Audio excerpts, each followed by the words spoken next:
Hello, dear students. You're welcome in Arc Institute. I am Dr. R.K. Saini, and today I am going to discuss second paper NEET examination के लिए, जिसके अंदर complete inorganic chemistry के question include किए गए हैं। JEE और NEET में इस बार जो सिलेबस में थोड़ा चेंज किया गया है वो आपको समझा दूं, particularly inorganic point of view से। जिसके अंदर पहले एस ब्लॉक एलिमेंट हुआ करते थे, हाइड्रोजन एंड इट्स कंपाउंड्स होते थे, मेटलर्जी हुआ करती थी। ठीक है, तो ये सब टॉपिक हटा दिए गए हैं और इनकी जगह क्वालिटेटिव एनालिसिस एक नया टॉपिक ऐड किया है, जिसके क्वेश्चन मैंने भी इसमें डाले हैं। ठीक है, तो ध्यान रखो। इसी तरह से पी ब्लॉक का पूरे जो कंपाउंड्स देते थे वो कंपाउंड्स नहीं है, जनरल इंट्रोडक्शन। और फर्स्ट जो एलिमेंट है किसी भी फैमिली का पी ब्लॉक में, उसकी एबनॉर्मल प्रॉपर्टीज वगैरह आपको ध्यान से करनी है। ठीक है ना, तो मैं आपको स्टार्ट कर रहा हूँ। क्वेश्चन आपको जो बिल्कुल पर्टिकुलरली सेलेक्ट किए गए क्वेश्चन है, जनरली एग्जाम्स में आते रहते हैं, तो आप इन क्वेश्चनों को पहले सॉल्व करें, फिर मैं इसकी की भी डाल रहा हूँ, की को चेक करें। और फिर कोई कंफ्यूजन हो तो आप मुझसे डिस्कस कर सकते हो। फोन नंबर मेरा लिखा हुआ है। चैनल को सब्सक्राइब करें, लाइक किया करो। और देखो question number first. Question first, in contest of the carbon which of the following arrangement arranged in correct order of the electronegativity. तो कार्बन की इलेक्ट्रोनेगेटिविटी बतानी है हाइब्रिडाइजेशन sp sp2 sp3 में। अब आप समझा करो, तो जैसे ये कार्बन है, ठीक है, किसी के संग भी, ये सपोज आपके पास में sp हाइब्रिडाइजेशन में है, दूसरा आपके पास में ये कार्बन sp2 में है, ठीक है, और ये तीसरा कार्बन आपके पास में sp3 में है। ठीक है, कोई भी s जुड़ा हुआ है उससे कोई मतलब नहीं है। तो आप ध्यान रखो कि इसके अंदर s करेक्टर है, sp में s करेक्टर 50%, इसके अंदर एस करेक्टर है साहब sp2 के अंदर 33%, और sp3 जो कार्बन हो जाता है तो उसके अंदर एस करेक्टर होते हैं ओनली 25%। निकाल सकते हो ना करेक्टर। देखो, जैसे 2 ऑर्बिटल है, sp का मतलब 2 ऑर्बिटल है, 2 ऑर्बिटल में कितना एस है? 1। दो में है साहब 1, एक में इतना और 100 में इतना, बोले साहब 50% आया है एस करेक्टर। अब आप ध्यान रखें दोस्तों कि एस ऑर्बिटल न्यूक्लियस के सबसे पास होता है, पेनिट्रेशन पावर सबसे हाई, उसके बाद में पी होता है, उसके बाद में डी होता है और उसके बाद में एफ होता है। तो जो ऑर्बिटल न्यूक्लियस के पास में होता है, यानी छोटा होता है ये ऑर्बिटल, ध्यान रखो, तो उस ऑर्बिटल पर न्यूक्लियस का अट्रैक्शन ज्यादा होता है, और न्यूक्लियस के द्वारा बॉन्डेड पेयर को अट्रैक्ट करने की कैपेसिटी को ही इलेक्ट्रोनेगेटिविटी कहते हैं। ध्यान रखें आप। तो जैसे ये sp में था इलेक्ट्रोनेगेटिविटी, अब ये कार्बन है और ये sp2 में थोड़ा बड़ा बनाओ तो इलेक्ट्रोनेगेटिविटी कम, sp3 में बताएंगे तो और बनाएंगे, इसलिए इलेक्ट्रोनेगेटिविटी कम। तो सबसे ज्यादा इलेक्ट्रोनेगेटिविटी sp की, फिर sp2 और sp3। ये क्वेश्चन आता रहता है कई बार, ध्यान रखें आप। अगला question next, number of geometrical isomers of this compound. अब आप इस बात को देखो एक बार, सबसे पहले फर्स्ट ऑफ ऑल कि आपको ये पहचानना है कि कोऑर्डिनेशन नंबर कितनी है। बोले साहब 4 कोऑर्डिनेशन नंबर है, जिसमें चारों अलग अलग लिगेंड लगे हुए हैं। इस टाइप का कोई कॉम्प्लेक्स है आयन। दूसरी बात आपको ये फाइंड करना है कि साहब ये जो कॉम्प्लेक्स है कोऑर्डिनेशन नंबर 4 में, कि ये टेट्राहेड्रल है या स्क्वायर प्लेनर है। दूसरी बात, अब ध्यान रखो, इसमें सेंट्रल एटम क्या है? प्लेटिनम। प्लेटिनम किस कोऑर्डिनेशन नंबर में है? 4 में। चार्ज कितना है उसमें? +2। +2 चार्ज निकाल लिया करो, एक तो Br नेगेटिव लगा हुआ है, ऊपर +1 चार्ज है, इसलिए नेट चार्ज कितना है? +2। तो +2 में प्लेटिनम, आप ध्यान रखो 4D 5D के एलिमेंट प्लेटिनम पैलेडियम वगैरह +2 में होते हैं, तो लिगेंड फिर कैसा भी लगा दो, सबके सब कैसे होते हैं? Square planar. तो ये सभी स्क्वायर प्लेनर कॉम्प्लेक्स हैं। जैसे ये भी कैसा है? एक स्क्वायर प्लेनर। तो अब स्क्वायर प्लेनर कॉम्प्लेक्स के लिए देखो, आपको एक तरीका समझाऊं। जैसे किसी एक लिगेंड को आपने फिक्स कर दिया ए को, इनमें किसी एक को मान लो ए, फिर उसके रेस्पेक्ट में एक बार बी को ट्रांस बना लो, एक बार ए के रेस्पेक्ट में सी को ट्रांस, बाकी रिमेनिंग लिगेंड्स अपने आप ट्रांसपोजिशन पर आ जाएंगे। और एक बार आप क्या करो, उस ए के रेस्पेक्ट में डी को ट्रांस बना लो, बाकी दोनों रिमेनिंग लिगेंड अपने आप ट्रांस में। इसलिए कितने ज्योमेट्रिकल आइसोमर्स बनते हैं? 3। हालांकि ये तीनों ऑप्टिकली इनएक्टिव हैं due to plane of symmetry, क्योंकि स्क्वायर प्लेनर कॉम्प्लेक्सेस कैसे होते हैं? प्लेन ऑफ सिमेट्री मिलती है उनके अंदर, इसलिए इनएक्टिव। लेकिन आप पूछेंगे नंबर ऑफ ज्योमेट्रिकल, तो 3 आंसर आएगा। Question next, which type isomerism can not be shown by the. अच्छा, ये क्वेश्चन मैंने कई बार टेस्टों में दे दिया है और जनरली स्टूडेंट इसको गलत करते हैं। अब आज फिर समझो इसको, पिछले टेस्ट में भी, टेस्ट पेपर 1 में भी इसके जैसा एक क्वेश्चन था और इस बार भी डाला है। गलत मत करो इसको। क्वेश्चन का पहले फॉर्मूला बनाएंगे। क्वेश्चन है, देखो सेंट्रल एटम क्या है इसके अंदर? क्रोमियम। लगाइए साहब chromium. Tetra aqua, tetra aqua का मतलब समझते हो? वाटर लगाने आपको 4 लिगेंड, टेट्रा एक्वा। फिर लगाना था डाई साइनिडो, 2 लगाने हैं आपको CN, डाई साइनिडो, क्रोमियम थर्ड, और बाहर लगा हुआ है एक क्लोराइड। ये तो आपके पास में कॉम्प्लेक्स है। अब समझो आप, देखो पहला आयोनाइजेशन, आयोनाइजेशन बन जाएगी क्योंकि CN को इससे रिप्लेस कर देना। आप देखो बोले साहब क्या ये आयोनाइजेशन आइसोमेरिज्म शो करता है क्या, चेक कर लेते। बोले हाँ कर लेगा। एक लिगेंड को, एनायनिक लिगेंड को एनायन से एक्सचेंज कर लो साहब बन गया आयोनाइजेशन आइसोमर्स, क्योंकि इसके अंदर क्लोराइड आयन आता, सेकंड में नहीं बनेगा। दूसरा पूछा है लिंकेज, हाँ बना लूंगा मैं। लिंकेज में क्या करेंगे आप, एक बार सी और एक बार एन जोड़ दो, क्यों भाई लिंकेज आइसोमेरिज्म भी शो करेगा। जिसमें एम्बिडेंटेड लिगेंड मिलते हैं, जिनमें एम्बिडेंटेड लिगेंड मिलते हैं वो लिंकेज आइसोमेरिज्म शो करते हैं। एम्बिडेंट के डिफरेंट डोनर साइड ही तो जोड़नी है। बोलो लो साहब ये इसका लिंकेज आइसोमर बन गया, चेक करो। तीसरा लिखा हुआ है हाइड्रेट। अब इस पे थोड़ा सा फोकस करो आप। अब हाइड्रेट आइसोमेरिज्म की क्या डेफिनेशन है वो आपको समझाता हूं। हाइड्रेट आइसोमेरिज्म की डेफिनेशन है कि साहब एक्वा लिगेंड को एन आयन से एक्सचेंज करके लिखे जाते हैं। तो एक एक्वा लिगेंड को मैं बाहर कर देता हूं, तो यहां तो रह जाएगा 3, यहाँ हो जाएगा CnO2 और एक Cl, और बाहर क्या लगा देंगे H2O। अब आप दोस्तों ये बात ध्यान रखो, ये +3 था तो कुल मिलाकर ये भी न्यूट्रल है और ये भी न्यूट्रल। ये स्पीसीज एक साथ नहीं एग्जिस्ट कर सकती, यानी ये एक नहीं है एक्चुअल में, ये डिफरेंट सेपरेट 2 मॉलिक्यूल्स हैं। एक कॉम्प्लेक्स मॉलिक्यूल है और एक water, and hence it does not show hydrate isomerism. Hydrate का मतलब समझते हो ना, कि बाहर वाटर होना चाहिए, लेकिन वो कब रहता है वाटर, जब आयनिक स्पीसीज हो उनके साथ क्रिस्टलाइन वाटर रहता है, जिनमें क्योंकि आयनिक स्पीसीज होते हैं तो आयनिक कोऑर्डिनेशन नंबर के अंदर आपको पता है वॉइड्स मिलते हैं, उनमें भरा रहता है ये। इसलिए ये क्या नहीं शो कर सकता, हाइड्रेट। बस यही पूछा है, can not be shown by, तो आप क्या बोलेंगे, हाइड्रेट शो नहीं कर सकता। देख लो एक बार फिर वापस ध्यान रखो कि जब एक्वा लिगेंड को बाहर करोगे तो कोई एनायन होना चाहिए उसके साथ रह सकता है, ऐसा नहीं कि साथ आपने न्यूट्रल वाटर और न्यूट्रल के संग एक साथ लिख दिया, ऐसा नहीं मिलता है complex. Clear. Question next. Question next है 4, which has higher magnetic high spin magnetic movement. तो स्पिन मैग्नेटिक मूवमेंट किस पे डिपेंड करता है, नंबर ऑफ अनपेयर्ड इलेक्ट्रॉन पे। ये आपके पास में फॉर्मूला है, N+2 यूनिट होते हैं साहब बोर मैग्नेटन। ठीक है, तो number of unpaired electron check करते हैं। अभी प्लेटिनम का क्वेश्चन आया था, +2 के अंदर है, और आपको पता है +2 के अंदर सभी कोऑर्डिनेशन नंबर 4 में स्क्वायर प्लेन बनाता है। प्लेटिनम +2 में इलेक्ट्रॉनिक कॉन्फ़िगरेशन होता है 5d8। देखो इसका प्लेटिनम का इलेक्ट्रॉनिक कॉन्फ़िगरेशन एक्सेप्शनल टाइप का है, 5d9 और 6s1 होता है, अंदर 4d रहता है। तो +2 में लिखोगे तो एक इलेक्ट्रॉन ये एक बार कर दो। अब प्लेटिनम 4d 5d के जो एलिमेंट होते हैं वो कोऑर्डिनेशन नंबर 4 में जिनके अंदर 8 इलेक्ट्रॉन हो, वो हमेशा स्क्वायर प्लेनर कॉम्प्लेक्स बनाते हैं ऑलवेज। तो इसको स्क्वायर प्लेनर कॉम्प्लेक्स की तरह ब्रेक करते हैं। तो एक तो आपके पास में हो जाता है डी का, एक हो जाता है एस का, और बाकी किसके ले लेते 2p के। इसलिए हाइब्रिडाइजेशन स्टेट क्या हो गई साहब, DsP2। एक भी अनपेयर्ड इलेक्ट्रॉन नहीं है, एनएच डाइमैग्नेटिक। बहुत बढ़िया क्वेश्चन। नेक्स्ट बी ऑप्शन देखो, निकेल टेट्रा कार्बोनिल। कार्बोनिल में मैंने आपको बता दिया ना, सिनर्जिक इफेक्ट की वजह से, सिनर्जिक इफेक्ट की वजह से NS के इलेक्ट्रॉनों को लिगेंड N-1d में ट्रांसफर कर देता है, और यहां पर पेयरिंग भी हो जाती है, जीरो ऑक्सीडेशन स्टेट है। तो निकेल का इलेक्ट्रॉनिक कॉन्फ़िगरेशन है 3d8 4s2। Synergic effect, double bond character आने की वजह से NS के इलेक्ट्रॉन कहाँ चले जाते हैं, N-1d में। तो ये तो हो गया साहब 3d10, फिर आगे 4s और बाकी 4 पे ले लेना, and hence it is also dimagnetic, sp3 tetrahedral, no unpaired electron, it is also dimagnetic। अब बात करते हैं कोबाल्ट की। वीक लिगेंड लगा हुआ है, +2 ऑक्सीडेशन स्टेट है। आपको पता है कि स्क्वायर प्लेनर कॉम्प्लेक्स और जो टेट्राहेड्रल कॉम्प्लेक्स है वो सभी टेट्राहेड्रल कॉम्प्लेक्स हाई स्पिन होते हैं। तो कोबाल्ट पर ऑक्सीजन स्टेट है +2, +2 का मतलब क्या है, 3d में 7 वीक लिगेंड है। तो टेट्राहेड्रल स्प्लिटिंग में आप ऐसे ब्रेक करते हैं, टेट्राहेड्रल में चेक करो, टेट्राहेड्रल के अंदर 2 ऑर्बिटल नीचे और 3 ऊपर। तो जब इलेक्ट्रॉन फिल किए जाते हैं तो यहां पर ध्यान रखें आप, डेल्टा टी की वैल्यू से हमेशा पेयरिंग एनर्जी ज्यादा होती है।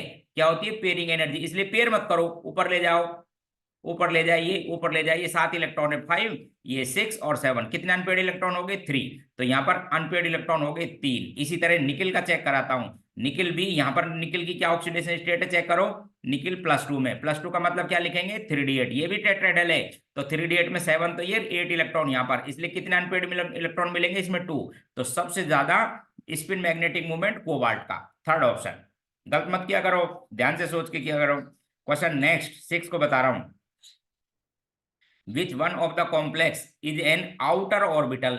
आप समझो, आप ध्यान से, ये सभी जो दे रखे हैं ऑक्टेडल स्पीसीज है। आउटर पता किसको कहते हैं, जिसमें आउटर मोस्ट सेल का डी ऑर्बिटल पार्टिसिपेट करता हो हाइब्रिडाइजेशन में। इट मींस sp3d2 हाइब्रिडाइजेशन आना चाहिए। ठीक है, तो आप चेक कर लेते हैं, Fe F6 को करते हैं। देखो बढ़िया क्वेश्चन है, थोड़ा सा सोचे आप, जल्दीबाजी बिल्कुल नहीं, जल्दीबाजी से ही काम खराब हो जाता है। Fe F6 चार्ज है -2। तो मैं बोलता हूँ साहब पहले Fe पर ऑक्सीडेशन स्टेट फाइंड करो। तो आप Fe पर ऑक्सीडेशन स्टेट फाइंड करेंगे, देखो मैं निकालना सिखा दूं, इसको बोलो x, फ्लोरीन होता है -1 का, और 6 लगे हुए इक्वल टू नेट चार्ज के बराबर -2 के, and hence x equal to कितनी वैल्यू हो गई +4। आप ध्यान रखो, आप ध्यान रखिए, मैं जो क्वेश्चन बताता रहता हूँ ये 4 बात ध्यान रखें। डेल्टा O की वैल्यू किस किस केस में पेयरिंग एनर्जी से ज्यादा होती है वो लर्न होना बहुत जरूरी है, उसको लर्न करें आप। तो डेल्टा O की वैल्यू, एक केस ये भी था, यदि सेंट्रल एटम पे +4 या हायर ऑक्सीडेशन स्टेट हो तो डेल्टा O की वैल्यू पेयरिंग एनर्जी से ऑलवेज ग्रेटर होती है। और जब वैल्यू ज्यादा है तो आप कैसे इलेक्ट्रॉन भरेंगे वो समझो, देख ध्यान से। तो पहले तो आप आयरन का इलेक्ट्रॉनिक कॉन्फ़िगरेशन लिखने के बाद में +4 में लिखिए इसका। आयरन न्यूट्रल होता है 3d6 और 4s2। साहब 4 इलेक्ट्रॉन बाहर करो, 4 इलेक्ट्रॉन बाहर करेंगे तो 2 यहां से और 2 यहां से, तो कितना बचेगा आपके पास में 3d4। D splitting octahedral field में इस तरह से कीजिए आप, डी स्प्लिटिंग ऑक्टेडल फील्ड में ऐसे कीजिए। अब डेल्टा O ज्यादा है तो ऊपर मत ले जाओ इलेक्ट्रॉनों को, यहीं पर पेयरिंग कर दो, 4 ही तो है ऐसे बस। तो ये तो आपके पास में D बच गया, ये S हो गया आउटर का, और ये P हो गया, इसलिए कॉम्प्लेक्स कैसा हुआ, इनर। क्या हाइब्रिडाइज्ड स्टेट हुई sp3d2sp3, इसलिए ये इनर है। इंपॉर्टेंट है, गलत मत कर देना, लिगेंड को देखते ही कहीं आपको बोले वीक फील्ड लिगेंड है, लेकिन कंडीशनल है। कंडीशन क्या है कि मेटल पर +4 ऑक्सीडेशन स्टेट हो तो कैसा स्प्लिटिंग होगा, ऑक्टेडल में डेल्टा O की वैल्यू पेयरिंग एनर्जी से ज्यादा हो जाती है, एंड इट इज इनर। दूसरे को एक्सप्लेन करता हूं, आप इस कोबाल्ट को भी ध्यान रखो। आप देखो, देखो एक बार ध्यान से, जब कोबाल्ट +3 में हो, आप सोचिए इन दोनों कॉम्प्लेक्स एज में सोचो कि कोबाल्ट किस ऑक्सीडेशन स्टेट में, +3 में। अब आपको एक लाइन समझा देता हूं बढ़िया वाली, जब ये +3 में होता है तो ऑक्टाहेड्रल फील्ड में ये फुल फील्ड स्टेट है। देखो मैं क्या कह रहा हूं आप समझिए, +3 में हो तो ऑक्टाहेड्रल फील्ड में D6 केस में आते हैं, फुल फील्ड ऑर्बिटल में आते हैं, अकॉर्डिंग टू हुंड्स भरे होते हैं, इसलिए यहां पर फील्ड स्ट्रेंथ बढ़ जाती है। क्या बढ़ जाती है कि देखो वैसे तो जनरली कार्बन नाइट्रोजन तो स्ट्रॉन्ग फील्ड लिगेंड होते ही हैं, कार्बन डोनर और नाइट्रोजन कैसे होते हैं, स्ट्रॉन्ग फील्ड। यहाँ पर ऑक्सीजन तक के लिगेंड स्ट्रॉन्ग फील्ड होते हैं, उसका रीजन है कि कैसा कॉन्फ़िगरेशन हो जाएगा, full field according to Hund's भरा हुआ है। देखिए इधर देखिए ऐसे D6। तो ध्यान रखना कि कोबाल्ट +3 के साथ carbon donor, nitrogen donor as well as oxygen donor, और act as a strong field ligand generally. Line समझ गए। तो आपने देखा कार्बन डोनर, ऑक्सीजन, ये सब स्ट्रॉन्ग फील्ड लिगेंड की तरह बिहेव करते हैं। रीजन क्या है, स्ट्रॉन्ग फील्ड। ऐसा कॉन्फ़िगरेशन लिखने थे हुंड्स रूल के अकॉर्डिंग, फुल फील्ड स्टेट है ये, हाफ फील्ड और फुल फील्ड की एक्स्ट्रा स्टेबिलिटी है। तो अब क्या करना, आप इनर से ही बना लेना। इसलिए +3 में कार्बन, नाइट्रोजन और ऑक्सीजन तक के स्ट्रॉन्ग फील्ड लिगेंड, तो ये दोनों भी इनर हैं, ध्यान रखें आप। क्रोमियम के साथ, ये क्रोमियम और कोबाल्ट, क्रोमियम के साथ तो +3 में आपको सोचने की जरूरत ही नहीं है। क्रोमियम में क्यों नहीं सोचने की, क्योंकि 3d3 है, 3d3 के अंदर ऑक्टेडल फील्ड में ये ऑलवेज लिगेंड चाहे कैसा भी रखा हो T2G में ही जाएंगे, इसलिए हमेशा आपको Eg मिल जाएगा अवेलेबल। इसलिए क्रोमियम के साथ हाफ फील्ड, देखो क्रोमियम +3 के साथ octahedral complex, extra stability of half field, any kind of ligand, any kind of ligand, and their octahedral complexes are always inner in case of chromium +3. Similarly, in case of cobalt +3 d orbitals are fulfilled, T2G orbitals are fulfilled according to Hund's rule, and hence increased field strength, namely carbon, nitrogen and oxygen donor are acts as a strong field ligand generally. Line समझ गए। तो ये भी inner, ठीक है। मैंने आपको इससे पहले एक टेस्ट में क्वेश्चन दिया था, आपको फिर याद दिला देता हूं। देखो एक क्वेश्चन था, गलत मत कर देना आप, कोबाल्ट और यहाँ पर कार्बोनेट लिगेंड लगाया था, यहाँ पर की लिगेंड कितना लगाया था, कार्बोनेट, और 4 लिख दिया था, वही -3। ठीक है, ऑक्सीडेशन स्टेट निकालेंगे, x -6 हो गया इक्वल टू -3, तो x पर वो क्या ऑक्सीडेशन स्टेट आ गई, +3। अच्छा +3 में पहले तो एक बात ध्यान रखो, जो ये कार्बोनेट लिगेंड है, ध्यान रखिए, एक लाइन बोली थी ना फ्लक्सीडेंटेड बिहेवियर, फ्लक्सीडेंटेड का मतलब रिक्वायरमेंट के अकॉर्डिंग लिगेंड 1 और मोर डोनर एटम काम में ले सकता है। तो 1 और मोर डोनर एटम काम में लेंगे, तो यहां पर ये कि बाइडेंटेड लिगेंड है, इधर वापस it is a bidentate ligand. Coordination number क्या लिखोगे आप इसकी, 6, और कैसा लिखोगे, इनर। फिर बोल रहा हूं कि कैसा लिगेंड है यहाँ पर, ये वही इनर, क्योंकि D6 है, ध्यान रखें आप, 3d6, और डोनर साइड क्या है, oxygen, and it is also inner orbital complex, गलत मत कर देना। ठीक है, ये इससे पहले वाले चैप्टर में उसमें था, टेस्ट में फर्स्ट में चेक करना आप, फर्स्ट या सेकंड क्वेश्चन ही दिया था मैंने। नेक्स्ट देखो आगे, क्वेश्चन नंबर ये हो गया। तो हाँ, अब ये निकल जो डी का है, अब देखो इसमें निकल पर क्या ऑक्सीडेशन स्टेट है, +2, +2 का मतलब क्या है 3d8। अब इसमें भी ध्यान रखो आप, ऑक्टेडल फील्ड है, ऑलवेज आउटर d8 d9 और d10, ऑलवेज आउटर, चाहे आपके पास में स्प्लिटिंग एनर्जी डेल्टा ओ या पेयरिंग एनर्जी कैसी भी हो, ये कॉन्फ़िगरेशन रहेगा। तो मैं कहता हूँ लिगेंड कैसा भी लगाओ ना, आपको हमेशा कौन सा बनाना है, आउटर मोस्ट। क्यों? क्योंकि अंदर तो जगह ही नहीं है। तो आप यहाँ से लेंगे एस, यहाँ से लेंगे 3 पीर, यहाँ से लेंगे 2d एंड एस आउटर। तो आंसर डी ऑप्शन है इसमें। आप ध्यान रखना कि ऑक्टेडल फील्ड में d8 d9 और d10 सभी कहते होते हैं आउटर ऑर्बिटल कॉम्प्लेक्स, सोचने की जरूरत नहीं है। और मेटल के पास में d3 तक इलेक्ट्रॉन हो, डी कितने तक हो 3, ऑलवेज इनर, सोचने की जरूरत ही नहीं पड़ती इनमें। बस आपके पास में जो खेल है वो कुल कितने में, d4 से d7 तक, ठीक है, उसमें इनर आउटर बनते रहते हैं, वो थोड़ा ध्यान रखना। ठीक, क्वेश्चन नंबर था ये 6। 7 बता रहा हूँ। Which of the following entities magnitude of delta O CFSE किस में ज्यादा होगी? तो आप ध्यान से देखो, जब डाउन द ग्रुप जाते हैं तो डी ब्लॉक में साइज में तो मच डिफरेंस आता नहीं है। मैं आपको बता दूं 4D और 5D के नियरली इक्वल होते हैं आयंस के साइज, 3D से थोड़ा जरूर बड़े होते हैं 4D। लेकिन जो 3D 4D और जो 5D है उनकी डिफ्यूज नेचर ऐसे बढ़ती है, और 5D में पहले तो F भी होता है, और डिफ्यूज नेचर बढ़ने से डेल्टा ओ की वैल्यू बढ़ जाती है, इसलिए डाउन द ग्रुप जाने पर डेल्टा ओ इंक्रीज होता रहता है। टंगस्टन का ये ग्रुप के, ग्रुप नंबर 6 के। क्वेश्चन 8 देखो, क्वेश्चन 8 बिल्कुल छोटा सा क्वेश्चन था, लेकिन फिर भी स्टूडेंट हमारे समझ में बैठती क्यों गलत करते हैं ऐसे क्वेश्चनों को। देखिए question 8, number of donor site in di methyl glyoximato DMG। DMG di methyl glyoximato समझते हो ना? ये लो, ये होता है साहब डाई मिथाइल ग्लाइऑक्सीमेटो। एक सिंगल बॉन्ड यहाँ पर और डबल, एक तो ये और एक इस तरह का, ये इसकी स्ट्रक्चर है। दोनों डोनर साइड क्या होती है इसके अंदर, नाइट्रोजन, ध्यान रखना, दोनों डोनर साइड नाइट्रोजन, क्योंकि यहाँ पर चीलेटिंग रिंग बनने के साथ हाइड्रोजन बॉन्ड और बन जाता है मेटल जब यहाँ जुड़ेगा, तो इस तरह से समझ गए ऐसे। एक मेटल को यहाँ जोड़ेंगे तो ये तो 5 मेंबर्ड, और ये हाइड्रोजन बॉन्ड से 6 मेंबर्ड रिंग और बन जाती है। इसलिए डोनर साइड कितनी है, 2। कोई पूछे कौन सी है साहब, तो आप क्या आंसर देंगे, बोथ आर नाइट्रोजन, 2 है डोनर साइड। फिर ग्लाइसिनेटो, अमीनो एसिड ग्लाइसिन, उसका एक एनायन है, इसमें भी CH NH2 C double bond O negative, वही बाइडेंटेड लिगेंड है, डोनर साइड N और C हैं, 2 है इसके अंदर भी। फिर है साहब आपके पास में एसीटेटो, आप समझो फिर वापस, जैसे अभी कार्बोनेट का बोला इसी तरह से आप कंफ्यूज हो जाते हो। एसीटेटो इज ए मोनोडेंटेड लिगेंड, क्योंकि अब आप जब इसकी, वो तो फ्लेक्सीडेंटेड बिहेवियर तो तब होता है जब रिक्वायरमेंट की जरूरत हो, अदरवाइज ये जब बॉन्ड बनाएगा तो 4 मेंबर्ड रिंग बनेगी अनस्टेबल, इसलिए किसमें बोलो आप इसको, monodentate ligand. Acetate is a monodentate ligand, ठीक है, तो डोनर साइड 1। दूसरा लिखा हुआ है अमोनियम। अब देखो यहाँ पर बिल्कुल कंफ्यूज हो जाते हैं बच्चे हमारे आते ही, अमोनियम, ये अमोनिया तो मोनोडेंटेड लिगेंड है, लेकिन अमोनियम तो कैसा भी लिगेंड ही नहीं है, it is not a ligand, 0 donor side, कैसे जुड़ेगा, नहीं तो इसके पास लोन पेयर ने पाई बॉन्ड, इसलिए 0 answer first. Ammonium is not a ligand because it does not contain lone pair of electron as well as pi bond, क्योंकि कुछ olefins भी लिगेंड तरह के बिहेव कर सकते हैं, जैसे जैसे सोल्ट के अंदर, जैसे फेरोसिन के अंदर पाई बॉन्ड एक्ट करता है, लेकिन इसमें तो कुछ भी नहीं है, नहीं लॉन पेयर नहीं पाई बॉन्ड, तो काहे का इलेक्ट्रॉन, तो लिगेंड नहीं होगा ये, ठीक है, डोनर साइड 0। क्वेश्चन 9 देखो ध्यान से, क्वेश्चन 9 को समझा रहा हूं। ये पूछा है इसके अंदर कि कुछ स्पीसीज दे रखे हैं, आपको बताना है इसमें कलरलेस स्पीसीज क्या है। तो डी ब्लॉक के कंपाउंड जो कलरफुल होते हैं उनका मेन रीजन डी ट्रांजिशन या चार्ज ट्रांसफर वगैरह ऐसे होता है। तो आप अनपेड इलेक्ट्रॉन चेक कर लो, ठीक है। कलरलेस के लिए यहाँ पर टाइटेनियम की क्या ऑक्सीजन स्टेट आ जाएगी, +4 में भी D0। कोबाल्ट की क्या आएगी, +3 कलरफुल।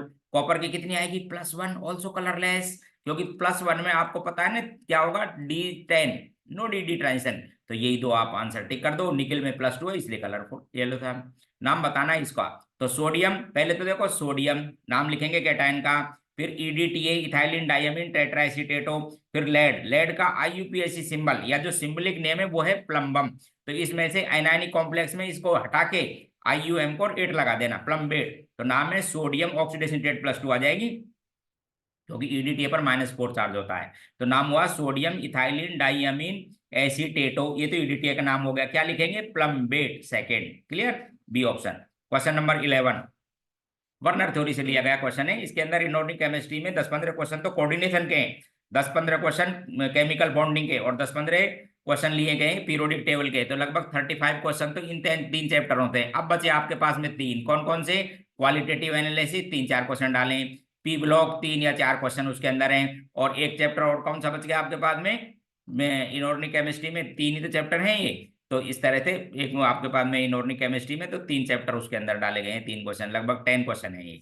ठीक है, बाकी 35 क्वेश्चन लगभग किससे लिए गए हैं, इन 3 मेजर चैप्टरों से। क्वेश्चन नेक्स्ट, वर्नर थ्योरी से ऐसे पूछा कि साहब आयनिक कंडक्टेंस का ऑर्डर बताना है, मोलर आयनिक। तो मोलर आयनिक का मतलब है नंबर ऑफ एक मोल से रेस्पेक्ट चेक करो, जो आयन सब ज्यादा है। तो वर्नर का अकॉर्डिंग लिखो, पहले कॉम्प्लेक्स को लिखेंगे प्लेटिनम, 5 अमोनिया लिगेंड अंदर लाओ और 1 Cl। ये फर्स्ट कंपाउंड बना हुआ है। मैं पूछूं एक मोल में टोटल आयंस कितने आएंगे, बोले 4 मोल्स, एक तो कॉम्प्लेक्स और 3 क्लोराइड। इसी तरह से दूसरे कॉम्प्लेक्स को लिखो, प्लेटिनम लगाओ, कितने स्ट्रॉन्ग फील्ड लिगेंड, सबसे पहले उनको अंदर लेकर आओ, 3 4 तो आपके पास में अमोनिया है और 2 यहाँ से Cl लगाओ, क्योंकि कोऑर्डिनेशन नंबर 6 में बनानी है, इसलिए Cl कितने रहे बाहर, केवल 2। Total number of ions 3। ठीक है, नंबर ऑफ आयंस कम होते ही मोलर कंडक्टेंस कम हो जाएगी, पहले नंबर ऑफ आयंस चेक किया करो। थर्ड को बना रहा हूँ, प्लेटिनम 3 तो लगाओ आप स्ट्रॉन्ग फील्ड लिगेंड, अमोनिया दे रखें, 3 Cl लगाने पड़ेंगे, 1 Cl, तो इसलिए टोटल नंबर ऑफ आयन 2, एक कॉम्प्लेक्स आयन और एक क्लोराइड आयन। अगले को लिखेंगे तो non electrolyte, because no ions, 2 तो आपके पास में अमोनिया और 4 Cl।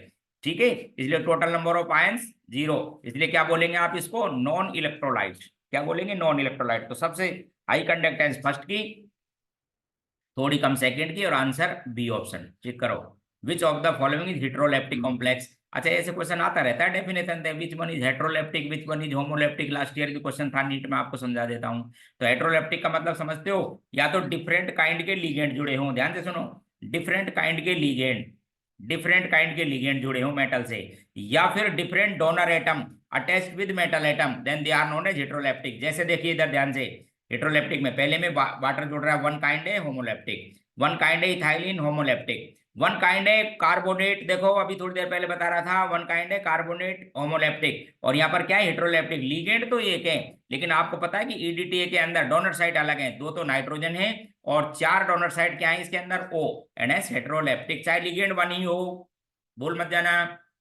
क्या definition, if different kind of ligand, एक लाइन, और डिफरेंट डोनर एटम जैसे carbon nitrogen, nitrogen oxygen attach with central atom, then such complex species are known as heteroleptic.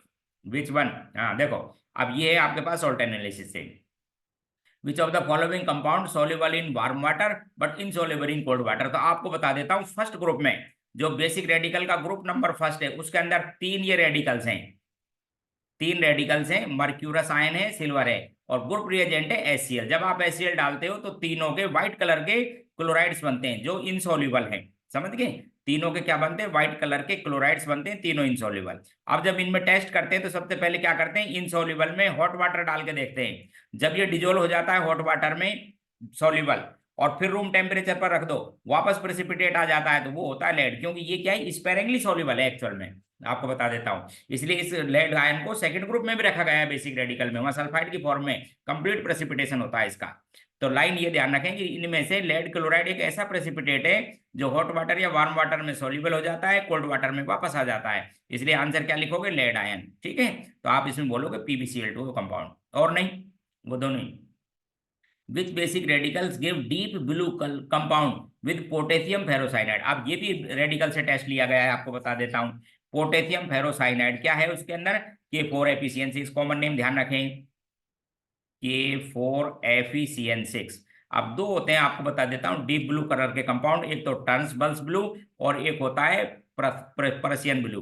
तो ये पर्सियन ब्लू तो बनता है Fe+3 जब इसके साथ रिएक्शन करता है, तो इस पर तो +3 चार्ज है, इस पर क्या चार्ज है, -4, तो ऐसे बनाते हो Fe4, और इस पूरे कंपाउंड को लिख के पहले कैटायन फिर एनायन 6, और यहाँ क्या लिख देते हैं 3। क्या नाम है इसका, पर्सियन ब्लू, बहुत ही डीप ब्लू कलर का कंपाउंड है, और Fe+3 का टेस्ट किया जाता है, ग्रुप नंबर 3 का रेडिकल है, ये आपके सिलेबस में मेंशन है। क्वेश्चन नेक्स्ट, ये 15वां क्वेश्चन भी क्वालिटेटिव एनालिसिस और मिक्स क्वेश्चन है एक्चुअल में, कुछ क्वालिटेटिव एनालिसिस के पॉइंट भी हैं और कुछ जनरल क्वेश्चन भी है। जैसे देखो आप, AgCl एक्वस अमोनिया एक्सिस में डालते हैं तो ये सॉल्व, इनकरेक्ट बतानी है, तो आप दोस्तों समझो पहले, AgCl और इसमें क्या डालनी है आपको, अमोनिया का एक्वस सॉल्यूशन एक्सिस में। अब ध्यान रखना कि सिल्वर और गोल्ड अमोनिया और साइनाइड के साथ कोऑर्डिनेशन नंबर 2 में कॉम्प्लेक्स बनाते हैं, तो 2 में तो साहब बना दो इसका कॉम्प्लेक्स, लो ये लो। अब बताओ, सिल्वर +1 में था ना, सिल्वर था, +1 में 2 अमोनिया न्यूट्रल, इसका मतलब इस पे चार्ज +1 है, तो कौन सा एनायन है इसके पास में? क्लोराइड, तो क्लोराइड जुड़ जाएगा। और ये कैसा कंपाउंड है? सॉल्युबल।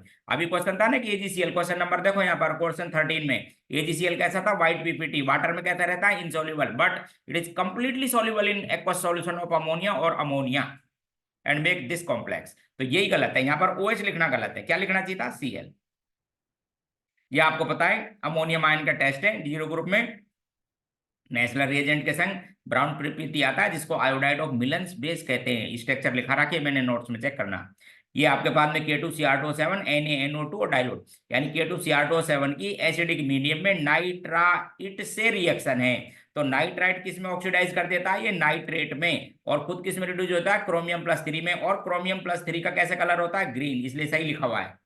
ठीक है, नेक्स्ट, जिंक हाइड्रोक्साइड की रिएक्शन, जिंक क्लोराइड की रिएक्शन कराई NaOH से, तो व्हाइट पीपीटी आ गया जिंक हाइड्रोक्साइड का, क्योंकि ये एम्फोटेरिक नेचर के होते हैं। ये कैसे होते हैं? व्हाइट कलर के, इनसॉल्युबल होते हैं। ठीक है, तो डिट्रांसन होता नहीं। आगे कह रहे हैं साहब एक्सिस में डाल दिया, तो फिर ध्यान रखना ये जो एम्फोटेरिक होते हैं ना, वो स्ट्रॉन्ग एस और स्ट्रॉन्ग बेस दोनों में डिजोल्व हो जाते हैं। NaOH और डालोगे तो सॉल्युबल, सोडियम जिंकेट Na2ZnO2, या कोऑर्डिनेशन नंबर 4 में ऐसे भी लिख सकते हो Na2ZnOH का 4, समझ गए? Soluble complex. और यदि आप एसिड में बनाओगे तो एसिड में भी सॉल्युबल हो जाते हैं। तो एम्फोटेरिक की क्या खास बात है? ये एसिड बेस दोनों में सॉल्युबल हो जाता है। और दोस्तों इसके बारे में तो आप फिर ध्यान रखना, ये अमोनिया में भी डिजोल्व हो जाता है। अमोनिया का मतलब समझते हो? अमोनियम हाइड्रोक्साइड वीक में। आप वीक में वैसे एम्फोटेरिक डिजोल्व नहीं होते, but due to complex formation tendency, complex formation tendency की वजह से सॉल्युबल हो जाता है, यदि कोई पूछे अमोनिया में। बाकी ध्यान रखना, एम्फोटेरिक स्ट्रॉन्ग एसिड और स्ट्रॉन्ग बेस में डिजोल्व होते हैं, वीक में नहीं। फिर बोले साहब ये क्यों सॉल्युबल हो गया?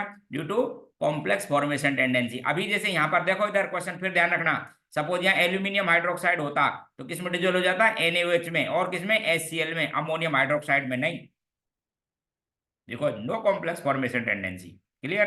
तो ये डी ऑप्शन भी सही लिखा हुआ है। तो इनकरेक्ट में फर्स्ट आंसर था क्वेश्चन नंबर 15। क्वेश्चन 16 दिखाता हूं आपको, देखिए क्वेश्चन नंबर 16। हाँ, अब कुछ पीरियोडिक टेबल के क्वेश्चन है, ये 15 तक क्वेश्चन कुछ सॉल्ट एनालिसिस के थे, कोऑर्डिनेशन के थे। अब क्वेश्चन नंबर पीरियोडिक टेबल के 8 या 10 क्वेश्चन है। देखो अब आपको समझाता हूँ। क्वेश्चन देखिए, आइए आप क्वेश्चन 16 पर।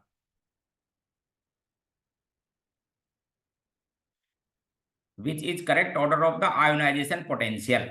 कौन सा करेक्ट है? तो अब आप समझना ध्यान से, देखो जैसे ये लिखा है बेरिलियम, बोरॉन और लिथियम। अब अपन लेफ्ट टू राइट जाते हैं, समझो। पहला ही एक्सेप्शन है, जैसे ये लिथियम, यहाँ पर आता है साहब बेरिलियम, ये बोरॉन। होता क्या है कि लिथियम से ज्यादा बेरिलियम का, और बेरिलियम का बोरॉन से भी ज्यादा है। ध्यान रखना, बेरिलियम का बोरॉन से ज्यादा, क्योंकि यहाँ पर क्या है कि 2s जो ऑर्बिटल होते हैं वो ज्यादा पेनिट्रेट होते हैं बजाय 2p से। And hence ionisation enthalpy of beryllium greater than boron. अब आप सुनो, अब बोले साहब लिथियम और बोरॉन में पूछे तो फिर बोरॉन की ज्यादा, यानी बेरिलियम की आयोनाइजेशन एंथैल्पी बोरॉन से भी और लिथियम से भी ज्यादा है। कोई पूछता है लिथियम और बोरॉन की बात करें तो बोरॉन की ज्यादा। जैसे इसकी होती है साहब, आपको बताऊं 5.3 इलेक्ट्रॉन वोल्ट, इस बेरिलियम की होती है 9.2, और बोरॉन की होती है 8.2 इलेक्ट्रॉन वोल्ट। तो आप क्या समझेंगे कि सबसे कम किसकी थी? लिथियम की। इससे ज्यादा किसकी? बोरॉन की। फिर क्या लिखेंगे?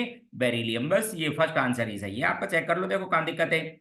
लिथियम, फिर बोरॉन और फिर बेरिलियम, करेक्ट आंसर। और चेक करो, यहाँ पर सोडियम और पोटेशियम की ज्यादा नहीं होती, एक बार ही पता लग गया। ठीक है, अच्छा इधर देखो, डी ब्लॉक के लास्ट एलिमेंट की आयोनाइजेशन एंथैल्पी अपनी सीरीज में सबसे ज्यादा होती है, इसलिए देखते ही पता लग गया, ज्यादा क्या सोचनी है। फिर वापस नाइट्रोजन और ऑक्सीजन को देखो, नाइट्रोजन की आयोनाइजेशन एंथैल्पी ऑक्सीजन से ज्यादा होती है due to half field electronic configuration. क्या सोचना है, इसलिए थोड़ा सा याद करो। Which of the following, question 17, which of the following is correct? Atomic radius, atomic radius देखो, फिर वापस लेफ्ट टू राइट जाते हैं तो रेडियस कम होती है, डाउन द ग्रुप जाते हैं तो बढ़ती है। तो इसी को चेक कर लेते हैं पहले कि साहब ये फर्स्ट सही है या गलत है, चेक करो। कार्बन, ऑक्सीजन, नाइट्रोजन, देखिए लेफ्ट टू राइट जाओ, साइज कम होता रहता है। ये कार्बन, ये नाइट्रोजन, ऑक्सीजन और फ्लोरीन। तो सबसे छोटा कौन सा हुआ इनमें? फ्लोरीन। फिर कौन सा हो गया था? नाइट्रोजन, थोड़ा बड़ा। फिर ऑक्सीजन, इन तीनों में बताऊं तो फिर ऑक्सीजन, और फिर सबसे बड़ा कौन सा हो गया? कार्बन। बोले सही लिखा हुआ है साहब, क्लियर। फिर यहाँ पर बात करते हैं सोडियम, इसकी कार्बन की। तो लिथियम इसी ग्रुप में आएगा। देखो आगे यहाँ स्टार्टिंग में करोगे तो लिथियम अपने पास, तो लिथियम तो सबसे बड़ा हुआ इसमें। फिर लिथियम से बड़ा कौन, कार्बन से बड़ा लिथियम, और लिथियम से सोडियम, ये भी करेक्ट है, दो से ही पता लग जाएगा। फिर उसी तरह से फ्लोरीन और कार्बन, कार्बन और फ्लोरीन, ठीक है, सही लिखा हुआ है। और सिलिकॉन, सिलिकॉन कौन से में आता है, कार्बन के नीचे सिलिकॉन, तो थर्ड पीरियड का एलिमेंट का और भी साइज, यानी पहले लिखा फ्लोरीन, फिर लिखा कार्बन, और फिर क्या लिखा, सिलिकॉन, तो सभी सही है, ऑल आर करेक्ट। एक एक चेक कर लिया करो। Which of the following correct electron gain enthalpy with negative sign, ये भी इंपॉर्टेंट है, हर टेस्ट में उसमें दे रहा हूँ टेस्ट में, क्योंकि ऐसे क्वेश्चन आते रहते हैं। पीरियोडिक टेबल की 5 ही तो प्रॉपर्टी है, ionisation enthalpy, size, electron gain enthalpy, electron negativity, acidic basic, ये 5 से जनरली क्वेश्चन आता रहता है, वो पांचों क्वेश्चन हर बार है, तो आपको देने इलेक्ट्रॉन नेगेटिव। ठीक है, देखो इधर यहाँ पर ये मिस्टेक है, क्योंकि नाइट्रोजन आपको पता है कहते हैं हाफ फील्ड इलेक्ट्रॉनिक कॉन्फ़िगरेशन, छोटा size, and hence it has no electron affinity, therefore its electron gain enthalpy with positive sign, याद करो, इसलिए गलत लिखा हुआ है, कार्बन की ज्यादा होती है नाइट्रोजन से। ठीक है, इसी तरह से यहाँ पर ब्रोमीन, क्लोरीन और फ्लोरीन, यहाँ पर गलती है, क्या गलती है, क्योंकि नॉन एलिमेंट में क्लोरीन की इलेक्ट्रॉन एफिनिटी फ्लोरीन से भी ज्यादा होती है, ध्यान रखिए, नेगेटिव साइन के साथ बता रहा हूँ। उसका रीजन पता है क्या है, कि सेकंड पीरियड में सभी एक्सेप्शन है, सेकंड पीरियड एलिमेंट के size much reduce, therefore high electron density and has less amount of energy evolve by the addition of electron in comparison to corresponding element of third period, and as chlorine electron affinity of chlorine with more negative sign than fluorine as well as bromine, या और all known element। ठीक है, तो ये गलती है। आगे में ऑक्सीजन से ज्यादा सल्फर की, क्योंकि थर्ड पीरियड में बता रहा हूं, और क्लोरीन की दुनिया में सबसे ज्यादा, तो इसी को टिक कर दो, खत्म हुई बात। यहाँ पे भी गलती है, क्योंकि फ्लोर फॉस्फोरस कहता है हाफ फील्ड इलेक्ट्रॉनिक कॉन्फ़िगरेशन, तो हाफ फील्ड इलेक्ट्रॉनिक कॉन्फ़िगरेशन ज्यादा स्टेबल होता है, इसलिए चाल्कोजन से कम होती है इलेक्ट्रॉन एफिनिटी, ये भी गलत है फॉस्फोरस से इसका। Question next, which of the correct order of the electron negativity, ये कौन सा है चेक कर लेते हैं। देखो सोडियम से मैग्नीशियम की, क्योंकि लेफ्ट टू राइट जाते हो तो इलेक्ट्रॉन नेगेटिविटी बढ़ती है, यहाँ पर साहब आपके पास में सोडियम या मैग्नीशियम या एल्यूमिनियम ऐसे सही है साहब। दूसरा मैग्नीशियम से ज्यादा कार्बन की सही है, आपको पता है ना कि ऑर्गेनोमेटेलिक कंपाउंड, ध्यान रखो ग्रिग्नाइट रिएजेंट में कार्बन पर क्या चार्ज होता है, नेगेटिव, याद दिलाता हूँ RmGx, इसलिए सही लिखा हुआ है। दूसरा कार्बन नाइट्रोजन ऑक्सीजन, ये भी पेयर सही है, कार्बन से ज्यादा नाइट्रोजन की, नाइट्रोजन से ऑक्सीजन। फिर नीचे यहाँ पे देखो बोरॉन की, यहाँ एक्सेप्शन केस है, boron, aluminium, gallium, indium and thallium.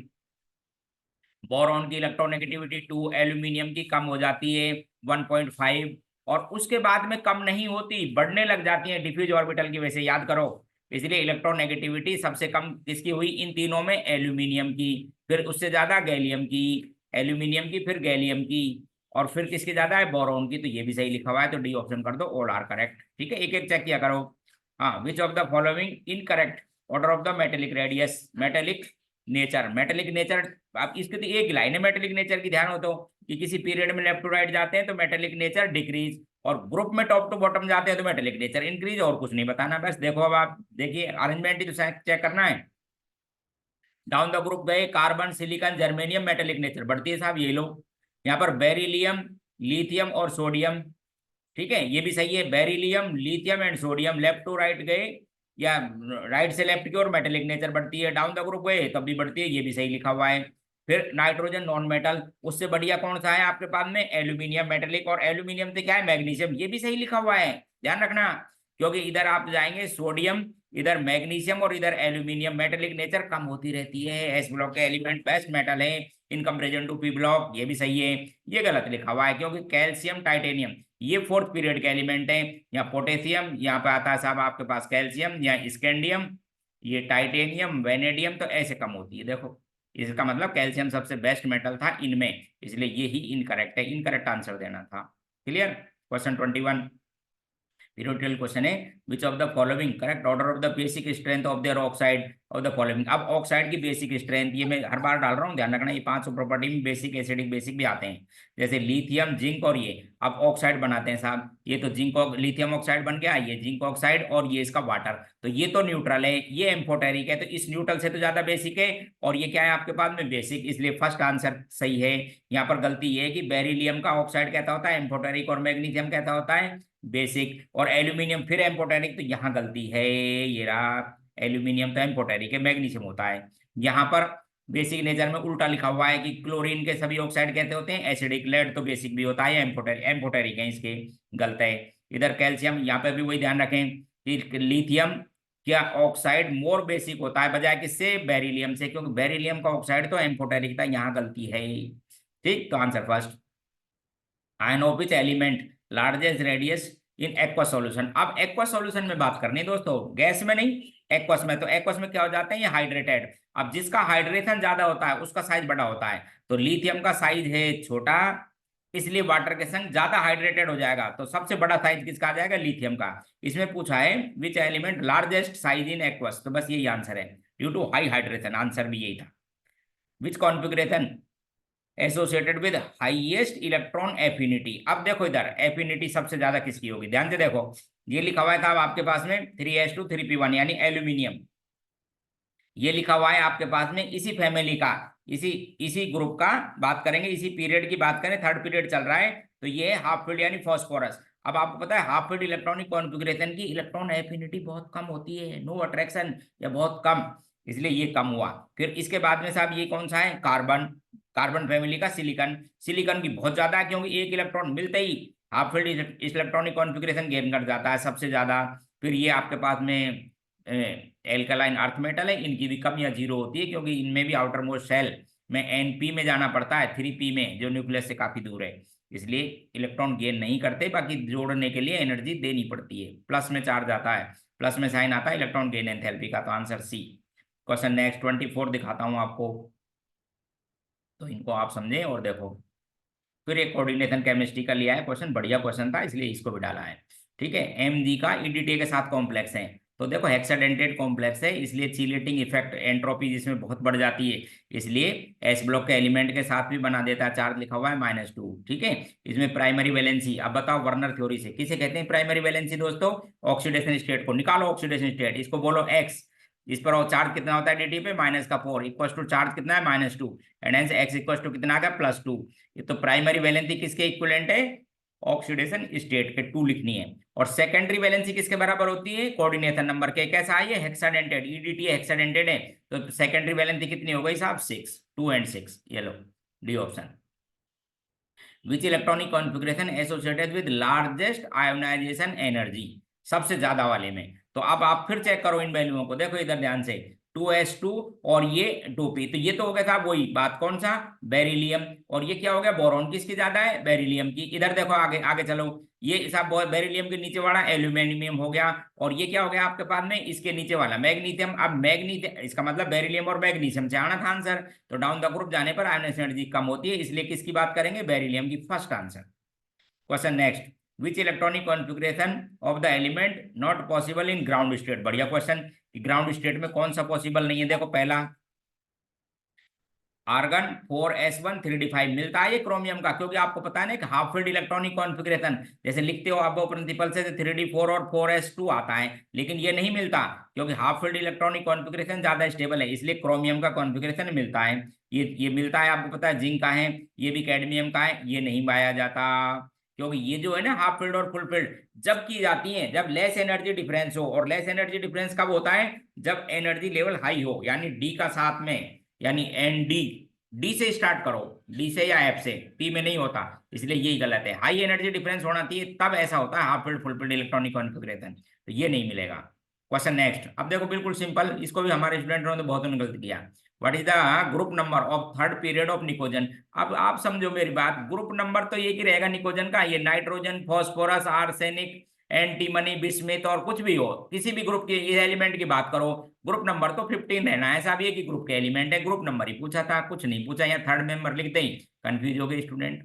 देखो question number 28, H2O2 plus K2Cr2O7 plus concentration, इसको गर्म कर दिया, क्या बना, डीप ब्लू कलर का सॉल्यूशन X। ये कितनी बार एग्जाम में पूछा हुआ है, कितनी बार जी में भी आता है, नीट में भी, बस आपसे ऑक्सीजन ऑक्सीडेशन स्टेट पूछिए इस डीप ब्लू कंपाउंड की X की, तो इस रिएक्शन को आप ध्यान रखो कि जब इसकी रिएक्शन कराते हैं तो सबसे पहले बनता है CrO5, बटरफ्लाई टाइप की स्ट्रक्चर होती है, क्योंकि क्रोमियम की हाईएस्ट ऑक्सीडेशन स्टेट 6 हो सकती है, जो इसमें है, देखो बहुत से कंपाउंड है, हालांकि क्या ऑक्सीजन स्टेट है +6, और क्या बनता है CrO5, chromium, chromic die peroxide कहते हैं इसको, क्रोमिक डाई परोक्साइड, क्योंकि इसके अंदर कितने परोक्साइड लिंकेज है, 2, नाम है chromic diperoxide, deep blue coloration and the oxidation state of chromium is +6. However, it is highly unstable and finally change into chromic ion.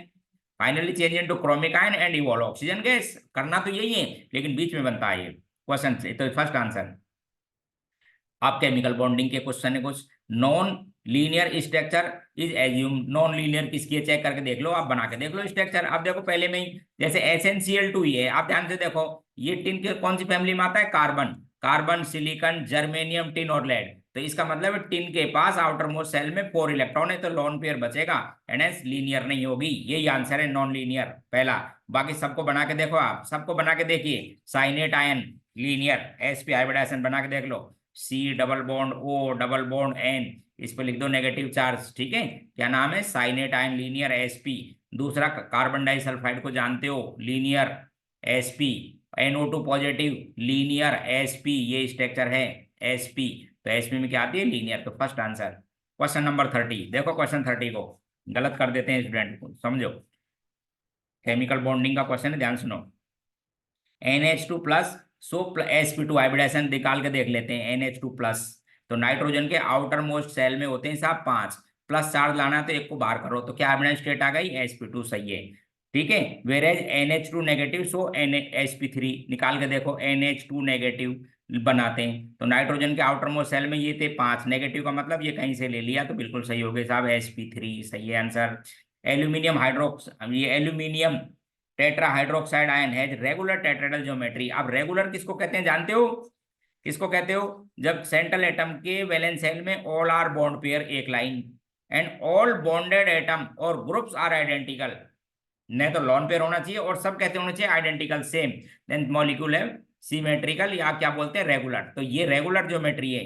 ये एल्यूमिनियम टेट्राहाइड्रोक्साइड है, देखो 4 OH लगा रखे, कोई लॉन पेयर नहीं, एक लिगेंड इलेक्ट्रॉन ले सकता है वो अगला, ठीक है। तो ये भी क्या है, रेगुलर sp3 हाइब्रिडाइजेशन है। किसे कहते हैं रेगुलर ज्योमेट्री, सेंट्रल एटम के वैलेंस शेल में ऑल आर बॉन्डेड पेयर, पहली लाइन, कोई लॉन पेयर नहीं होना चाहिए, एंड ऑल बॉन्डेड एटम और group are identical, then species है रेगुलर ज्योमेट्री। तो ये भी रेगुलर है, रेगुलर टेट्राहेड्रॉन है, ठीक है।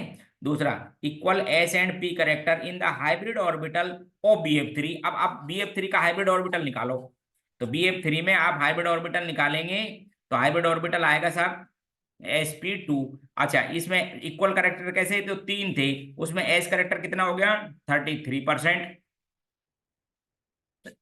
और p करेक्टर 67%, तो इक्वल थोड़ी है, यही गलत है, बस आपको यही बोलना था, इनकरेक्ट पहचानना था, तो ध्यान से देखा करो। यूजुअली हाइब्रिड ऑर्बिटल में एक सिग्मा बॉन्ड, ये सही है, क्योंकि आप ध्यान रखना सिग्मा बॉन्ड ही बनाते हैं हाइब्रिड ऑर्बिटल, बस एक एक्सेप्शन है, आपको ध्यान होगा बेंजाइन ऑर्गेनिक में, वहां पर hybrid orbital sp2 hybrid orbital pi bond बना लेते हैं बेंजाइन में, बाकी जनरली कौन सा बनाते हैं, सिग्मा। तो ये यूजुअली लिखा हुआ है इसलिए करेक्ट। क्वेश्चन नेक्स्ट 31, देखो क्वेश्चन नंबर 31 दिखाता हूं। Out of the following species आपको आइडेंटिफाई करनी है iso electronic and iso structure. तो भाई आइसो इलेक्ट्रॉनिक का मतलब नंबर ऑफ इलेक्ट्रॉन काउंट कर लिया करो, और स्ट्रक्चर देखने के लिए हाइब्रिडाइजेशन से पहला ही देख लिया मैंने, नाइट्रेट और सब में बराबर तो इलेक्ट्रॉन, sp2 हाइब्रिडेशन एक जैसी शेप, आइसो स्ट्रक्चरल और आइसो इलेक्ट्रॉनिक, फर्स्ट ही आंसर है। Shape of NH3 is very similar. अब आप NH3 की शेप बताओ कैसी होती है, बोले साहब NH3 की शेप पिरामिडल शेप होती है या ट्राइगोनल पिरामिडल ऐसी होती है, तो किसके जैसी है, तो मीथेन के जैसी नहीं, मीथेन तो आपको पता है रेगुलर टेट्राहेड्रॉन है। अरे हाइब्रिडाइजेशन से मतलब नहीं है इस बात का, ये वेस्पर थ्योरी डिसाइड करती है, ये रेगुलर को हाइब्रिडाइजेशन बताता है, ये टेट्राहेड्रल है, वो टेट्राहेड्रल शेप थोड़ी है, वो कैसी बोलते हैं पिरामिडल। अच्छा, तो ये जो कार्बन एनायन है उसकी जैसी है, देखो ये जो मिथाइल कार्बन आयन है उसकी जैसी, क्योंकि इस कार्बन आयन में कार्बन पे नेगेटिव चार्ज एक लोन पेयर है, तो आप बोलेंगे मिथाइल कार्बन आयन के जैसी, समझ गए, ध्यान रखा करो। ये भी केमिकल बॉन्डिंग के क्वेश्चन है, देखो पोलराइजेशन में be called distortion in shape of the anion by adjacent place cation which of the following statement is correct. अब ये फजान रूल है, अब क्या है ये फजान रूल, मैं आपको मतलब समझा दूं कि पोलराइजेशन कैसे होती है साहब, एडजेसेंट ये तो कैटायन और ये एनायन, बोले साहब इनमें क्या है कि कैटायन साइज का छोटा होता है, EN से ज्यादा होता है, इसलिए इस एनायन को डिफॉर्म कर देता है। रिजल्ट क्या निकलता है कि इलेक्ट्रॉन क्लाउड में शेयरिंग हो जाती है, इसलिए कोवेलेंट करेक्टर आ जाते हैं किसी आयनिक कंपाउंड में, ये फजान रूल है। तो इसमें बोलना है साहब कैसे ज्यादा आते हैं, देखो तो minimum polarization is brought about the cation is low radius, जब छोटा होगा तो मिनिमम नहीं मैक्सिमम करेगा, इसलिए गलत है। जब छोटा होगा तो मैक्सिमम पोलराइजेशन करेगा, लो रेडियस छोटा, गलत है। Large cation likely to bring about large degree of polarization, गलत। जो बड़ा होगा, कैटायन बड़ा होगा तो लार्ज ज्यादा नहीं करेगा, पोलराइजेशन कम करेगा, क्योंकि न्यूक्लियस डिस्टेंस दूर है उसकी, ये भी गलत लिखा हुआ है।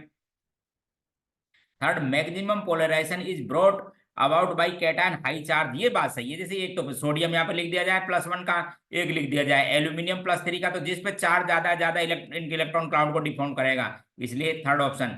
Small anion is likely to undergo large large degree of polarization, ये भी इनकरेक्ट है, क्योंकि छोटा रहेगा तो उसको इजीली पोलराइज ही नहीं हो पाएगा। यदि छोटा एनायन है तो इजीली पोलराइज नहीं हो पाता है, बड़ा होना चाहिए लार्जर, इसलिए इसके अंदर सही है ऑप्शन कौन सा था, सी।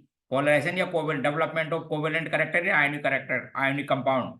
ठीक है, क्या थे ये, फसान रूल कहते हैं आप इनको।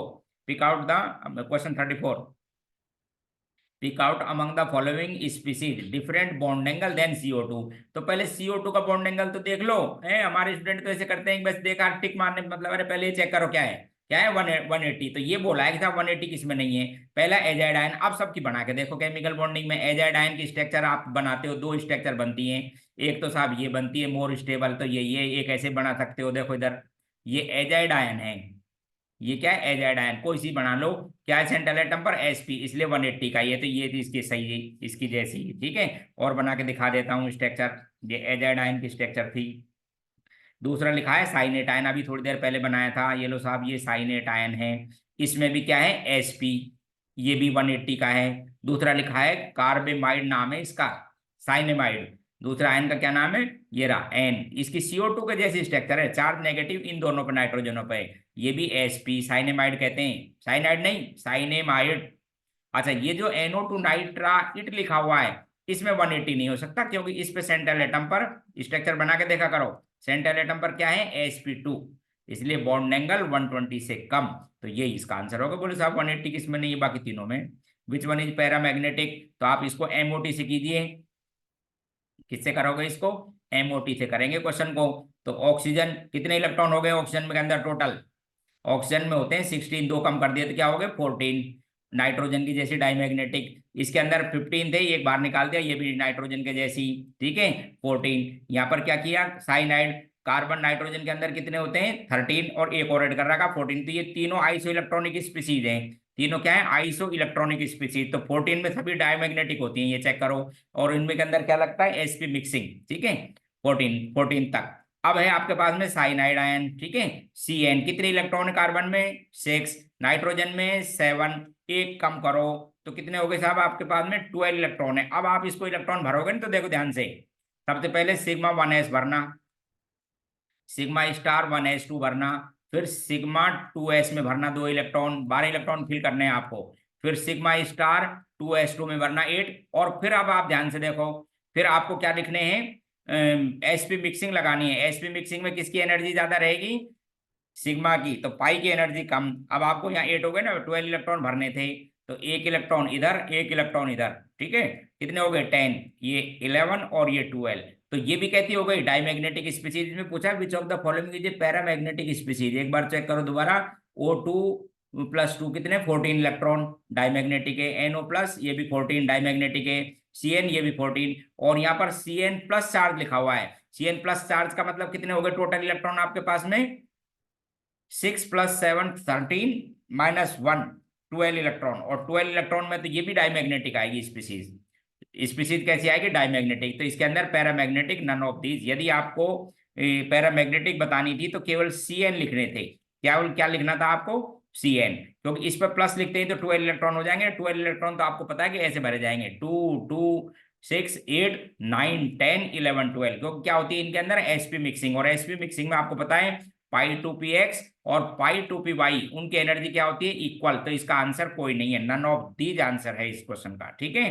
None of these, question bonus 35। हाँ, question number next 36, choose the correct incorrect of the given properties, magnesium strontium और बेरियम। थर्मल स्टेबिलिटी सही है, क्योंकि जब लार्जर साइज का एनायन होता है तो लार्जर साइज का ही कैटायन होना चाहिए, जिससे उसका लेटिस क्या है मोर स्टेबल बनता है, तो डाउन द ग्रुप जाने पर सल्फेट कार्बोनेट वगैरह इनकी थर्मल स्टेबिलिटी बढ़ती है, सही दे रखा है। आगे सॉलिबिलिटी, फिर वही ये गलत है क्योंकि ऑक्जिलेट की वही बात, नीचे डाउन द ग्रुप जाने पर आइडियल लैटिस बनता है, इसलिए सॉलिबिलिटी कम होती है, ये इनकरेक्ट है, यही आंसर पूछा था इनकरेक्ट, तो ये बताना है। लिथियम सोडियम पोटेशियम, देखो इधर सॉलिबिलिटी इन एसीटोन, अच्छा एसीटोन कैसा है, कोवेलेंट सॉल्वेंट, तो कोवेलेंट करेक्टर बढ़ने से सॉलिबिलिटी बढ़ती है, और कोवेलेंट करेक्टर फाजानुल का अकॉर्डिंग सही है, सही दे रखा है ये। फिर उसी तरह से कोवेलेंट नेचर वो ये फाजानुल से चेक करो, बेरिलियम साइज में छोटा, हाई पोलराइजेशन पावर, इसलिए फ्लोराइड में कोवेलेंट करेक्टर ज्यादा, बस आंसर आपके पास में कौन सा लिखा हुआ था, सेकंड बी इनकरेक्ट है। क्वेश्चन नंबर 37 दिखा रहा हूं, देखिए क्वेश्चन 37,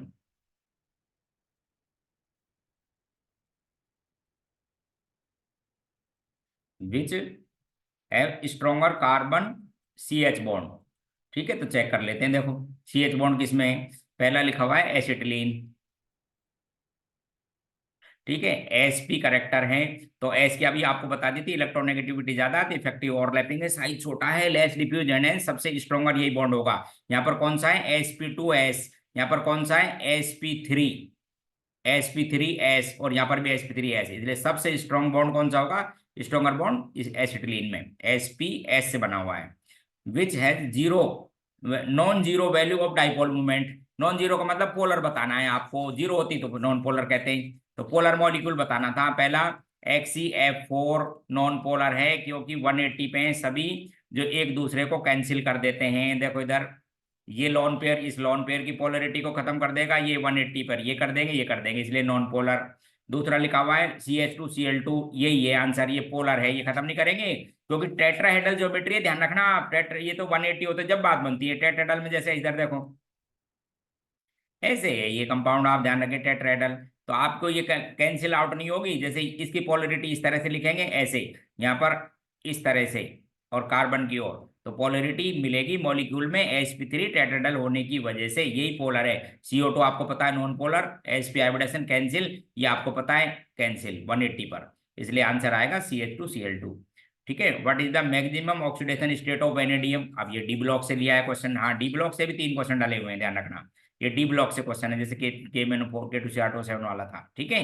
क्या था, vanadium, electronic configuration scandium, titanium और वेनेडियम, तो क्या लिखेंगे साहब आप 3D3, और क्या लिखेंगे यहाँ पर 4s2, 3D3 4s2 जब लिखेंगे आप, तो उस केस में 3D3 4s2 लिखेंगे तो मैक्सिमम ऑक्सीडेशन स्टेट +5 तक आ सकती है, मैक्सिमम ऑक्सीडेशन स्टेट कितने तक आ सकती है आपके पास में, +5 तक, और +5 में ऑक्सीडेशन स्टेट इसकी मैक्सिमम लिख देंगे +5। Next 40, which of the following tried of the metal volatile volatile in nature, तो आप डी ब्लॉक एलिमेंट सही है, ठीक है ना, जिंक कैडमियम और मरकरी, इनके बॉइलिंग पॉइंट अपनी सीरीज में सबसे कम, तो उन्हीं को कहते हैं वोलेटाइल। क्वेश्चन नंबर 40 जो इनकरेक्ट, due to lack of empty D orbital nitrogen does not show +5, +5 खूब मिलती है, ये रहा देखो HNO3 क्या था +5 में, यही इनकरेक्ट है, first option. Question 42, incorrect among the following, पहले लिख रखा है नाइट्रोजन की एसिडिक स्ट्रेंथ बढ़ती है, सही है, +3 +4 +5 सही। फिर इसी तरह से स्टेबिलिटी बढ़ती है क्योंकि आपको पता नहीं इफेक्टिव ओवरलैपिंग छोटे में होती है। फिर नेक्स्ट ये लिख रखा है एसिडिक स्ट्रेंथ, ये इनकरेक्ट है, एसिडिक स्ट्रेंथ में जितनी नॉन मेटल की ऑक्सीडेशन स्टेट ज्यादा उतना ही वो मोर एसिडिक होता है, ये इनकरेक्ट है। आगे वोलेटाइल नेचर, बिल्कुल बॉइलिंग पॉइंट का ऑर्डर है इसलिए ये भी बढ़ती है। क्वेश्चन नंबर 43 दिखा रहा हूं, देखो क्वेश्चन नेक्स्ट 43, समझिए, choose the incorrect order of the melting point. निकोजन family देखो, फर्स्ट मेंबर निकोजन का N2, दूसरा मेंबर नाइट्रोजन फॉस्फोरस, फिर आर्सेनिक, ध्यान रखना, तो इसकी डाइएटॉमिक है, ये टेट्राएटॉमिक, टेट्राएटॉमिक तो सही लिखा हुआ है। कार्बन फैमिली में ये गलत हो जाएगा क्योंकि वहां पर मॉलिक्यूल नहीं बनते, कार्बन सिलिकॉन जर्मेनियम, वहां पर क्या होते हैं, एटम एटम के बीच में बॉन्ड होते हैं, और जब छोटे साइज के होते हैं तो इफेक्टिव ओवरलैपिंग होकर स्ट्रॉन्ग बॉन्ड होता है, इसलिए कार्बन सिलिकॉन जर्मेनियम टिन, यहाँ पर डाउन द ग्रुप जाने पर मेल्टिंग पॉइंट कम होता है, ये इनकरेक्ट है। क्वेश्चन 45, चूज द इनकरेक्ट, ठीक है, of the following properties, scandium titanium vanadium, melting point सही है, किसी सीरीज में लेफ्ट टू राइट जाते हैं डी ब्लॉक की में तो नंबर ऑफ अनपेयर्ड इलेक्ट्रॉन बढ़ते हैं, नंबर ऑफ अनपेयर्ड इलेक्ट्रॉन बढ़ते हैं तो स्ट्रॉन्ग मेटेलिक बॉन्ड बनता है, और जब स्ट्रॉन्ग मेटेलिक बॉन्ड बनता है तो मेटेलिक बॉन्ड मेल्टिंग पॉइंट बढ़ जाता है। दूसरा रिड्यूसिंग नेचर, ये भी सही लिख रखा है, HF HCl HBr, क्योंकि बॉन्ड एनर्जी कम होने से H इजीली चला जाता है, मीन्स ऑक्सीडेशन हो जाता है, तो किसी का रिड्यूसिंग कर देगा, एंड हेंस इनकरेक्ट आंसर। ठीक है। Manganese, iron, tungsten, heat of atomization सही है। मैग्नीज ध्यान रखना कि ये मिडिल एलिमेंट है जिसमें 3d5 और 4s2 half field electronic configuration है। दूसरा एबनॉर्मल क्रिस्टलाइन स्ट्रक्चर है, इसलिए मैग्नीज में मेटेलिक बॉन्ड वीक होता है, आयरन से भी, क्रोमियम से भी। और टंगस्टन में आपको पता है सबसे ज्यादा, तो सही लिखी हुई है। ये गलत है। किसी सीरीज में लेफ्ट टू राइट जाते हैं तो एसिडिक नेचर बढ़ती है हाइड्रोक्साइड ऑक्साइड की, बेसिक नहीं। एसिडिक नेचर बढ़ती है, बेसिक नहीं, तो इसलिए इनकरेक्ट आंसर ये था। Which of the following sulphide has higher solubility. अब ये देखो सल्फाइड, ये ग्रुप, ये बेसिक रेडिकल है, ध्यान रखना। ये लेड ग्रुप नंबर सेकंड में सल्फाइड, ये भी सेकंड में, ये फर्स्ट का, और ये किसका है, फोर्थ का। तो सबसे ज्यादा सॉल्युबिलिटी किसकी होगी, फोर्थ की। मैंने आपको एक लाइन बता रखी, ध्यान रखें कि ये जो ग्रुप बने हुए हैं बेसिक रेडिकल के, increasing order of their solubility. तो फोर्थ ग्रुप के सल्फाइड की सॉल्युबिलिटी फर्स्ट से, सेकंड और थर्ड से ज्यादा। ठीक, बंद करता हूं, बाकी अगली क्लास में बात करेंगे। ठीक है, ओके बाय।